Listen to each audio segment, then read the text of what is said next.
IASB finalizes two major IFRS accounting standards to improve financial reporting. February 2025, the International Accounting Standards Board, IASB, has completed the technical work on two significant new International Financial Reporting Standards, IFRS, that aim to enhance financial transparency and simplify disclosures for subsidiaries.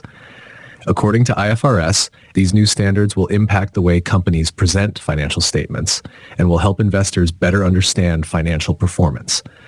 Both new standards, one focusing on financial performance reporting and the other on reducing disclosure burdens for subsidiaries, are expected to be officially published in mid-2025 and will take effect for annual reporting periods beginning on or after January 1st, 2027. Early adoption will be permitted, allowing companies to implement the changes ahead of the mandatory deadline. Let's break down what these new standards mean, why they're being introduced, and how they will affect businesses, accountants, and investors. 1. The Financial Performance Reporting Standard. One of the biggest changes is the introduction of a new IFRS standard aimed at improving the consistency and transparency of financial performance reporting.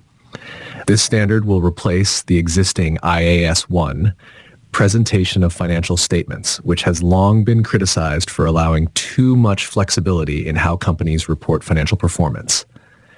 Under the current system, companies have significant discretion in deciding what performance measures to highlight and how to present them, often making it difficult for investors and analysts to compare financial results across different businesses and industries. The new standard seeks to eliminate inconsistencies by requiring a structured and uniform approach to financial reporting. Key features of the new Financial Performance Standard. Standardized categories for income and expenses. Companies will be required to classify income and expenses into specific categories. This ensures consistency and prevents businesses from presenting financial results in ways that may be misleading. New requirement for subtotals. The standard will introduce new mandatory subtotals in the income statement, including clearer distinctions between operating profit, investing activities, and financing activities. Enhanced disclosure on management-defined performance measures.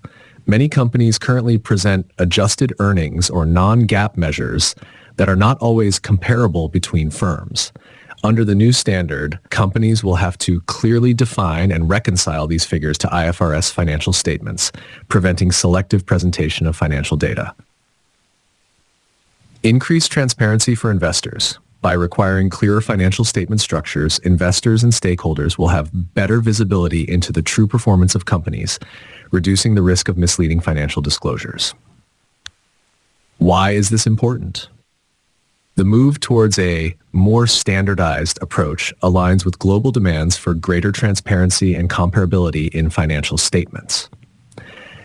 Analysts and investors have often expressed concerns that the current reporting flexibility allows companies to emphasize positive figures while downplaying negative aspects of their performance. The new standard will reduce such concerns by ensuring consistent and unbiased presentation of financial results across industries.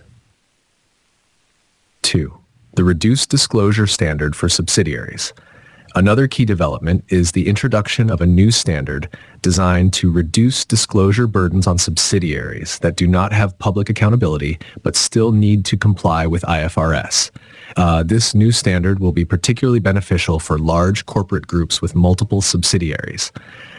Currently, subsidiaries that apply full IFRS standards must provide detailed financial disclosures, even when they are not listed on stock exchanges or accountable to public investors. This often leads to unnecessary complexity and administrative burdens for companies with large corporate structures. Key features of the Reduced Disclosure Standard.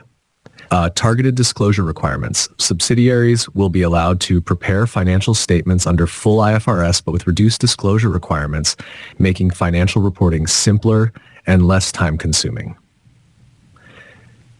Who benefits?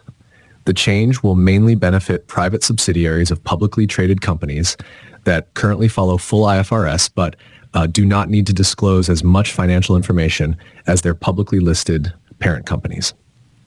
Alignment with the parent company's accounting. While disclosures will be simplified, subsidiaries will still use the same accounting principles as their parent companies, ensuring that financial reports remain consistent within a corporate group. Less costly compliance. By eliminating unnecessary reporting requirements, companies will save time and money while still complying with IFRS principles. The new standard responds to long-standing concerns from private subsidiaries and multinational corporations about the high cost and complexity of preparing full IFRS-compliant financial statements when they are not publicly traded. By reducing the disclosure burden, the IASB aims to improve efficiency in financial reporting while maintaining transparency and accountability. Implementation timeline and next steps. Official publication. The IASB expects to issue both new standards in mid-2025. Effective date. The standards will become mandatory for financial periods starting on or after January 1st, 2027. Early adoption. Companies will be allowed to adopt the standards earlier if they choose to do so. Conclusion. A major step towards better financial reporting. According to IFRS, these two new standards represent a major milestone in financial reporting.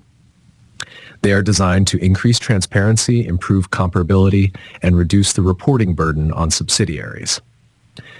For investors, the Financial Performance Standard means greater clarity and comparability of corporate earnings, while the reduced disclosure standard will make financial reporting more efficient for subsidiaries without sacrificing transparency. With the changes set to take effect in 2027, companies will have time to adapt their reporting systems, train accounting teams, and ensure a smooth transition to the new IFRS framework. As businesses prepare for these changes, the financial world is watching closely to see how these standards will reshape corporate reporting in the years ahead.